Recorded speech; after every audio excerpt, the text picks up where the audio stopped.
This is the Ohio Farm Bureau podcast. I'm Ty Higgins. A lot of talk about global trade and tariffs over the last couple of months. How vital is trade to agriculture? And what would tariffs with our largest trading partners mean long term for farmers here in Ohio and across the country? We visit with an expert from American Farm Bureau coming up after this.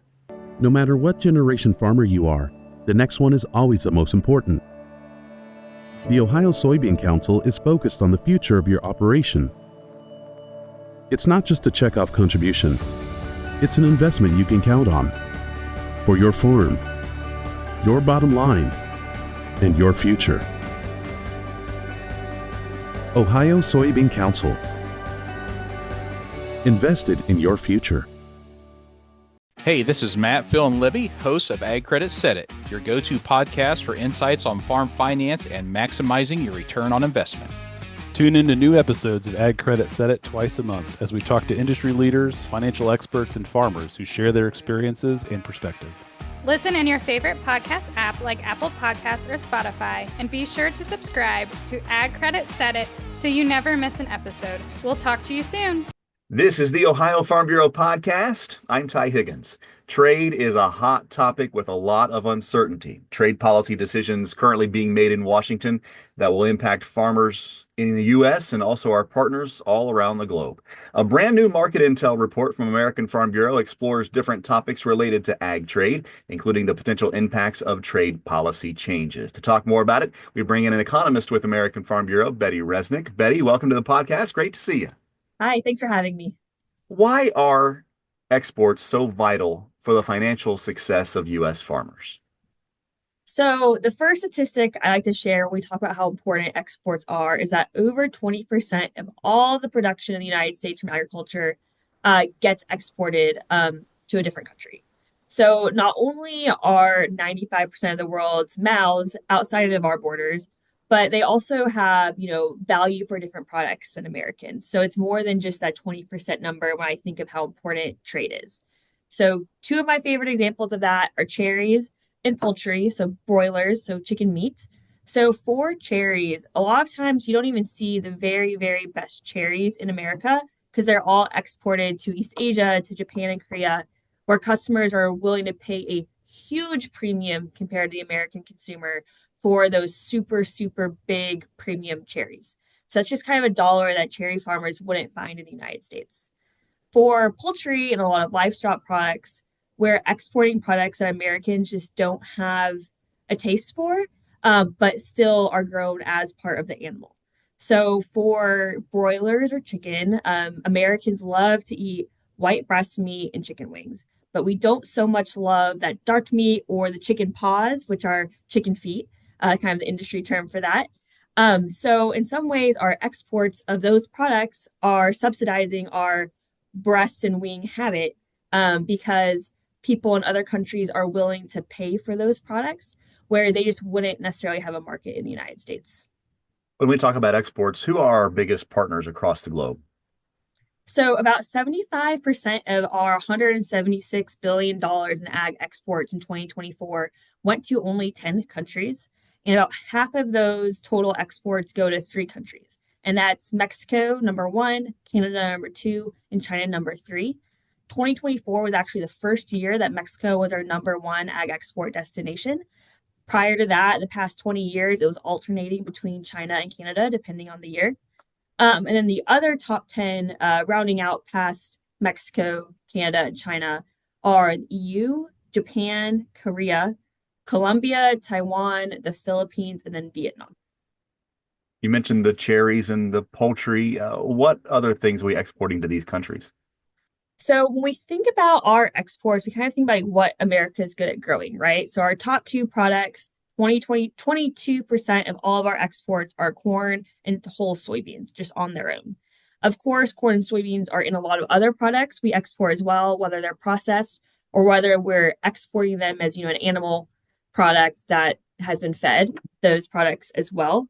But our top 5 products overall are 1, soybeans, 2, corn, 3, beef products, 4, tree nuts, and 5, pork products. So those are all things that are either livestock or, mechanically harvested, because we do have some labor issues in the United States, as all of your farmers are well aware of. Um, and then if we think about some other products, so specifically when I was mentioning, like, we export corn and soy in many forms. For corn specifically, if we look at how much corn is fed to animals that are exported as beef products and pork products, and then also ethanol, that would increase the amount of corn exported by volume by over 50%. So definitely export a lot of corn and beans.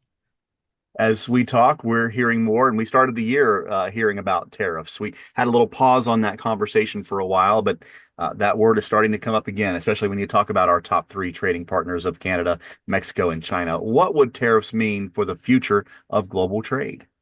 So I would definitely say it's an interesting time in trade. It's definitely an uncertain time in trade, as you mentioned earlier. I'll say that if all these proposed tariffs actually enter into force, it's going to go well beyond what was done in the first Trump administration. And frankly, it's going to kind of change the trajectory of our trade policy and our economy structure that's been built since the end of World War II. So we're kind of entering potentially a new paradigm. Um, I think that all the uncertainty is definitely giving a lot of heartburn to businesses and supply chain, just because they can't plan with all this uncertainty. But so overall, I don't like uncertainty. And I think a lot of our businesses and farmers don't like uncertainty. There are some potential wins to be had as well. Though overall, agriculture has been one of the industries that's benefited the most from free trade. So I also think that we have potentially the most to lose from moving away from free trade. I know that you see this on social media like I do, but people want to know, why can't we just keep everything that we grow here in the U.S. in the U.S.? So why can't we find more uses domestically to offset possible losses in trade opportunities in other countries around the world? What's your answer to that? So for some products, we definitely could. However, it's already cheaper to sell products domestically as opposed to exporting it, right? You're not dealing with all the paperwork, you're not dealing with customs, you're not dealing with the transport costs. So if businesses thought it was a better deal to sell it domestically, they already would be. So I do think that for these ag products, it's going to be less profitable at the end of the day for agribusinesses and also the farmer and rancher if it all had to stay domestic, kind of like what I was describing earlier with the cherries and the livestock products. Um, and then also just fundamentally, we've kind of structured our agricultural system to be what we're best at, which are a lot of those mechanized products and livestock products. So we grow an abundance of those products for the global market, as opposed to, because of somewhat due to issues with imports, right? But then also due mainly also to labor availability issues, we've kind of pivoted away from produce, which uh, we import quite a bit of. So it's going to have to change the whole agricultural economy in a way if we are trying to make it a only for the domestic market. Of course, I mentioned this all comes from market intel from American Farm Bureau. You're one of the economists that take part in putting those market intel reports together. Tell us more about them and how our listeners can find out more. And I know you guys put something out almost on a weekly basis, if not more. So the Market Intel series, I think, is a really great series. But of course, I'm saying that because I write it. But I think a lot of people would agree with me that our economist team at American Farm Bureau puts together. We have 5 economists on staff who write these reports, and they're really targeted uh, to the anyone can read it, right? We're trying to not use too much jargon. We're trying to explain policy issues here in Washington, D.C. in simple terms. And they have a huge range. One of my colleagues, Samantha Ayub, has a series right now explaining all of the tax policies that are in the news about how they're impacting farmers. I'm working on a series on trade right now.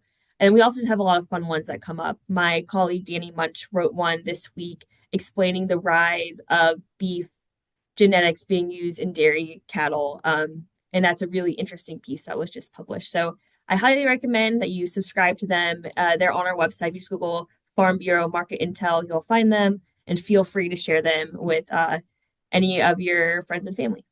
Another valuable resource for Ohio Farm Bureau members coming from the federal level, and Betty Resnick, economist with American Farm Bureau. Great to see you, and thank you for the insights. Appreciate it very much. Yeah, thank you so much. Find previous podcasts at ohiofarmbureau.org and search podcast.